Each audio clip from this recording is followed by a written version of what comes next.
Assalamualaikum warahmatullahi wabarakatuh. Halo teman-teman, perkenalkan kami dari kelompok 6 yang beranggotakan Fikri Hakim Amrullah, Milaina Frenti, Nurlailatul Maulida, Rifda Rofifa Nurrosyida, dan Siti Rahmawati. Di sini nanti kami akan menjelaskan tentang proposal penelitian tindakan kelas. Tonton terus video ini sampai habis ya. Baiklah, yang pertama yaitu pengertian dari proposal PTK.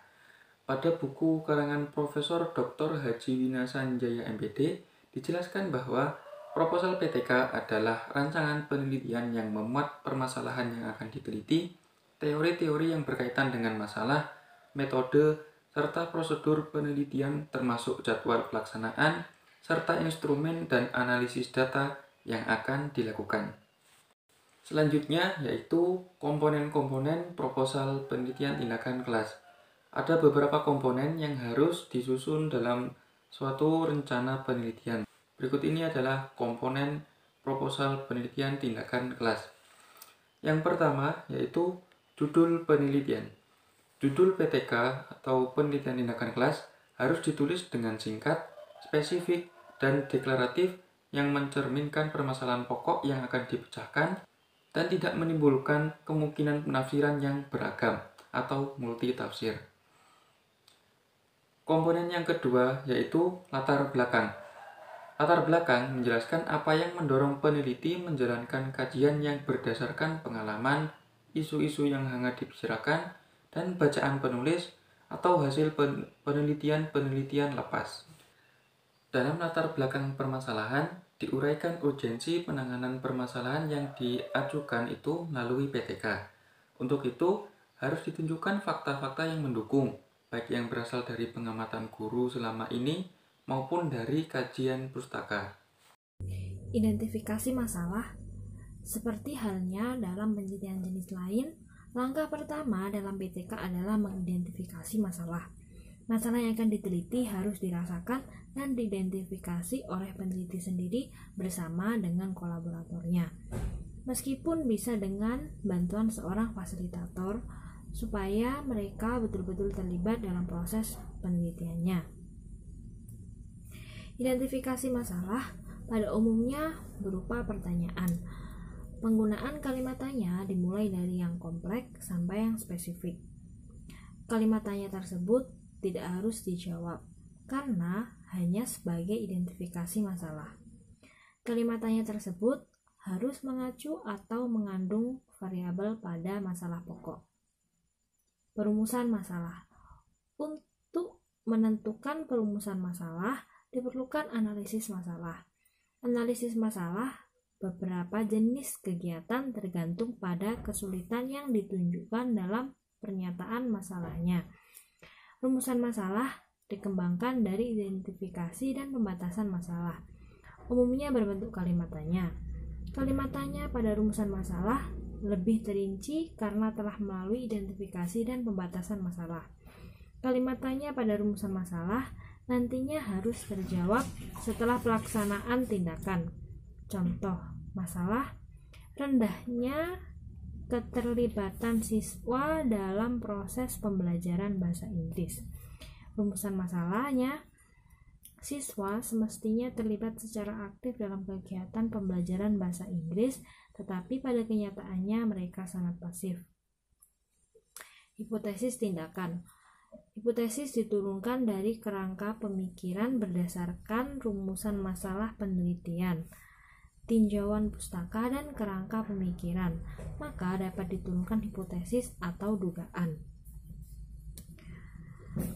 Rumusan hipotesis dalam penelitian tindakan memuat tindakan yang diusulkan untuk menghasilkan perbaikan yang diinginkan. Contoh, rumusan masalahnya: siswa semestinya terlibat secara aktif dalam kegiatan pembelajaran bahasa Inggris, tetapi dalam kenyataannya mereka sangat pasif. Hipotesis tindakannya: melalui kegiatan yang menyenangkan dalam belajar menggunakan bahasa Inggris, keterlibatan siswa dalam pembelajaran akan meningkat.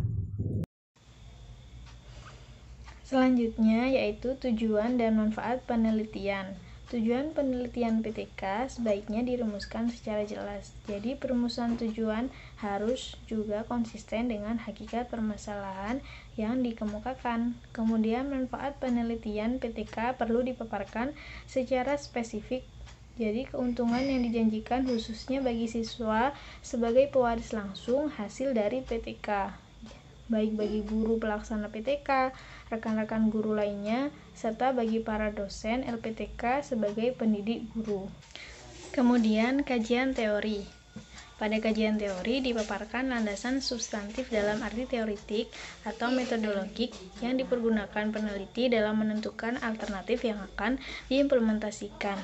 Tinjauan pustaka berisi falsafah dasar, teori dan konsep yang sangat erat kaitannya dengan acuan penelitian yang akan dilakukan. Teori-teori yang diambil harus relevan dengan satu permasalahan. Permasalahan ini dilihat dari isinya. Dan yang kedua, variabel yang diteliti.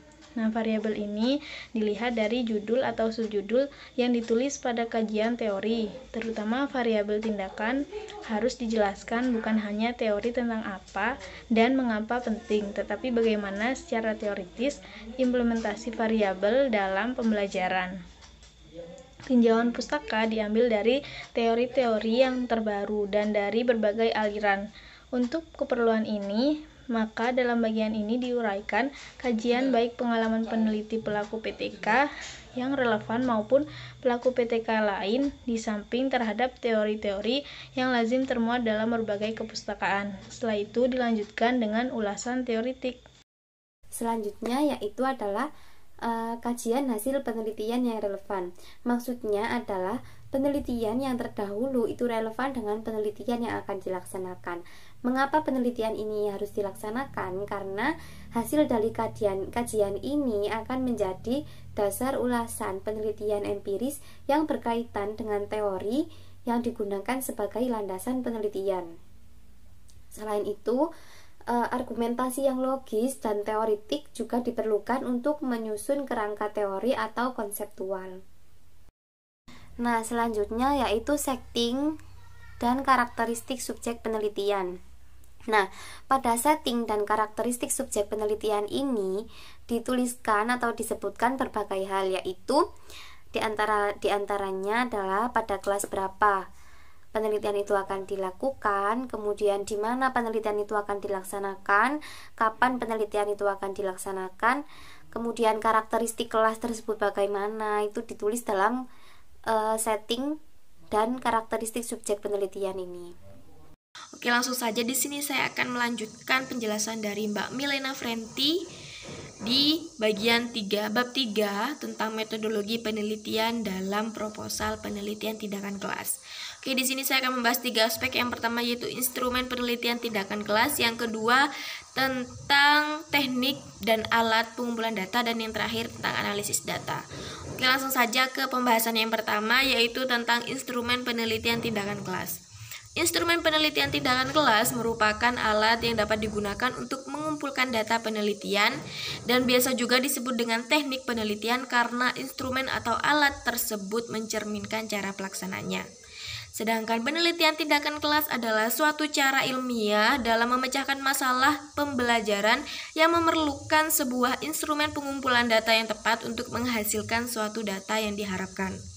Nah, ciri khas dari instrumen ini apa sih? Ciri khas dari instrumen penelitian tindakan kelas adalah suatu pengamatan yang dapat melibatkan peran serta seorang guru, di mana seorang guru selain menjadi pengajar juga menjadi seorang peneliti. Nah, guru sebagai penentu skenario penelitian bertindak sebagai instrumen pokok atau kunci dalam penelitian tindakan kelas tersebut. Nah, guru itu berpartisipasi penuh dalam pengumpulan data, sehingga instrumen lain hanya sebagai instrumen penunjang. Oke, kita lanjut ke pembahasan selanjutnya yaitu tentang teknik dan alat pengumpulan data. Kita bahas dulu yang tekniknya ya. Teknik pengumpulan data merupakan cara yang ditempuh oleh peneliti untuk mengumpulkan data dengan alat pengumpul data yang cocok untuk digunakan dalam penelitian. Jadi seorang peneliti itu harus punya teknik agar dia bisa mengumpulkan data-data yang diperlukan dalam penelitian. Hadari Nawawi mengatakan teknik pengumpulan data dapat dibedakan menjadi 6, yaitu yang pertama teknik observasi langsung. Teknik observasi langsung ini kita terjun ke lapangan langsung, kemudian kita catat di situ apa saja yang kita lihat, apa saja yang telah kita amati. Yang kedua yaitu teknik observasi tidak langsung. Teknik observasi tidak langsung ini kita terjun ke lapangan, namun kita tidak mencatat di sana, melainkan kita rekam atau bagaimana, kemudian kita bawa ke rumah atau kemana. Setelah itu kita analisis dari rekaman tersebut. Yang ketiga yaitu teknik komunikasi langsung. Teknik komunikasi langsung bisa juga disebut dengan wawancara secara langsung. Jadi kita face to face dengan guru atau dengan pelajar atau dengan siapapun yang ada di sekolah tersebut, kemudian kita lakukan wawancara di situ. Yang keempat yaitu komunikasi tidak langsung. Komunikasi tidak langsung ini bisa secara virtual, bisa menggunakan video call, Zoom, Google Meet dan lain sebagainya, di mana di situ kita melakukan wawancara secara virtual. Yang kelima yaitu teknik pengukuran. Teknik pengukuran ini bisa dilaksanakan dengan cara kita memberikan soal atau pretest di awal, kemudian kita beri materi. Setelah kita beri materi, kemudian di akhir kita lakukan post test, di mana di situ kita akan mengukur pengetahuan siswa. Terus yang keenam yaitu teknik studi dokumenter. Jadi teknik yang keenam ini kita melakukan dengan cara kita melihat RPP, silabus, terus prestasi-prestasi yang telah ditempuh oleh siswa dan lain sebagainya, yang mana dokumen-dokumen ini merupakan dokumen-dokumen lama yang dimiliki oleh sekolah tersebut, kemudian kita analisis dari dokumen-dokumen tersebut. Selanjutnya yaitu alat pengumpulan data. Alat pengumpulan data dalam penelitian tindakan kelas harus sinkron dengan teknik pengumpulan data yang digunakan oleh peneliti. Jadi alat yang digunakan oleh peneliti ini harus sesuai, harus relevan, harus sinkron dengan teknik yang dipilih oleh peneliti dalam proses penelitian. Jadi misalnya si peneliti itu ingin melakukan penelitian menggunakan teknik observasi. Jadi alat yang dibutuhkan dalam proses penelitian itu yaitu pedoman observasi. Kalau misalnya si peneliti ingin melakukan penelitian menggunakan teknik wawancara, jadi apa yang diperlukan? Yang diperlukan yaitu pedoman wawancara. Jika misalnya si peneliti itu ingin melakukan observasi, melakukan teknik pengukuran, apa yang dibutuhkan dalam proses penelitian, alat apa yang dibutuhkan? Yang dibutuhkan dalam proses penelitiannya itu berupa tes formatif. Jadi berupa soal-soal yang kita butuhkan dalam proses penelitian. Kemudian kalau misalnya si peneliti itu ingin melakukan observasi menggunakan teknik dokumenter, jadi alat apa yang diperlukan? Alat yang diperlukan yaitu berupa dokumen-dokumen, berupa silabus, RPP, dan lain sebagainya. Yang selanjutnya yaitu analisis data. Analisis data adalah upaya yang dilakukan oleh guru atau siapapun yang di situ berperan sebagai peneliti untuk merangkum secara akurat data-data yang telah dikumpulkan dalam bentuk yang dapat dipercaya dan benar. Jadi dalam analisis data ini, data-data yang telah kita kumpulkan melalui observasi atau wawancara atau dokumenter atau lain sebagainya itu dikumpulkan menjadi satu, kemudian dianalisis. Setelah dianalisis, kemudian data-data tersebut itu dijadikan dalam bentuk deskriptif, setelah itu disimpulkan. Jadwal penelitian. Pada jadwal penelitian ini berisikan tentang time schedule atau jadwal mulai dari persiapan, pelaksanaan sampai dengan penyusunan laporan. Kemudian yang selanjutnya yakni daftar pustaka. Daftar pustaka merupakan daftar yang di dalamnya terdapat beberapa hal, diantaranya nama pengarang, judul buku, penerbit, tahun terbit, dan hal lainnya yang terkait. Kemudian penempatannya biasanya terletak pada akhir sebuah karangan atau buku dan susunannya didasarkan dengan urutan abjad.